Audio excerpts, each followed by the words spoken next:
Well, my name is Keith. I'm Michael. And we are from the band Atlas Genius. You just came off the stage over at the Woody Awards. Correct, yeah. I was. Great show. Thank you. How did you enjoy that? That was so much fun. It's the funny thing about shows at South by is you kind of just, you get there and you just hope everything comes together, and somehow it does. Where it almost shouldn't come together, the gear kind of, gear comes from all over the place and things aren't working, and all of a sudden it's showtime and you're on and somehow things work. So, and that show was great. I mean, the crowd was huge and the reaction was really nice. Well, there's a lot of buzz about town around you, and the shows sound like they've been going very well in general. Well, I mean, from my point of view, the shows have been great. We've only been here for 2 days. We've done 3 full band shows and a bunch of acoustic shows as well. So I mean, it's been good for us. Yeah, I didn't think it would go this smoothly, and it's been great. Been any technical disasters where you've been out there? Well, I think the guy who suffered the most is our keyboard player Darren. Has had last night's show. He has 2 keyboards, the top and the bottom one, and last night the top keyboard just stopped working after the first song, and the show must go on. So I mean, for him, I loved the show, and then I was talking to him, and it was like, oh man, this is a nightmare for him. But hey, it's not my problem. So you're here in America. We kind of look back to Trojan and that period, and it seems like there was a 6-month period where you went from releasing the single, and then 6 months later it got noticed over here before really anywhere else. Yeah. Would that be fair? Oh, I felt like it was, from our point of view, the song was found by Neon Gold. They blogged about it. Then Alt Nation started playing it.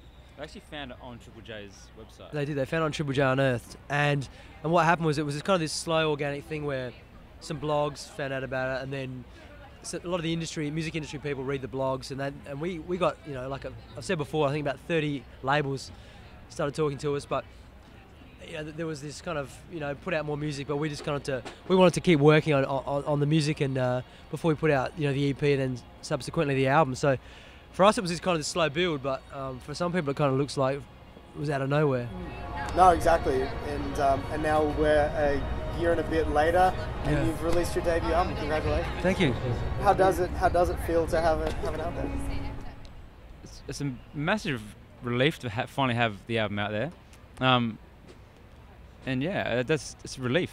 Is that what you describe it? I mean, the thing is, we had the album was so close to being done when we started touring last year in August, when we came over here first, and so we had a few things we had to finish, but because the touring was just so grueling that we were just doing final bits of recording in hotel rooms and in random places. So it's good that it's done, and we finally got it out there. It's nice. Where did you end up recording the record? We did it all in our studio in Adelaide. And who'd you work with? We produced the whole thing ourselves, and then we mixed some of the songs back home, and then because of touring commitments, we ended up doing the rest of the mixing in New York and London. So what's the rest of the year holding for you now? A lot of touring, I imagine, around the world? Yeah. Yeah, tomorrow morning we fly out at 5:30 to rejoin up with Imagine Dragons, because we're halfway through the tour with those guys. And then when that finishes, we go home for 2 weeks off. Then we come back here for 2 weeks, over to Europe, then back here, then some shows in Australia, a few weeks in Australia, mid-September I think, or July, September. Then back here again for another tour, so it's all year. All year touring, so it's great fun. So really good frequent flyer points. Yeah.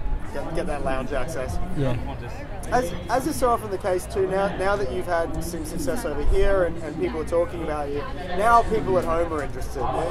Is that kind of frustrating that it's like that now everyone's paying attention to you because you're having success here, or it's just like, well, we're having success here, so whatever? I mean, it's funny, but it's one of those things that the era we live in, people can find music from all over the world regardless of where they are, and the fact that Americans found it first, it's nice for us, and it's almost, I mean, it's kind of funny, but we'll see. I mean, maybe Australians will get into it, maybe they won't. We'll just see what happens.